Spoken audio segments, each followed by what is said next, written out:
Nikog se nije bojao, ničeg se nije plašio, ali jednog jutra, jednog lepog jutra, učini mu se da je nešto video. Ali reče sebi, verovatno ništa. I tako je i bilo. I imao je pravo, tako kako je on shvatao stvari i nije bilo ništa.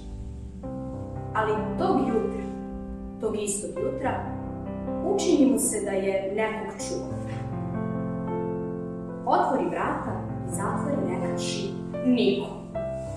I imao je pravo, tako kako je on shvatao stvari i nije bilo niko. Ali ga odjednom uhvati strah i razumede da je sam, ali ipak nije baš sasvim sam.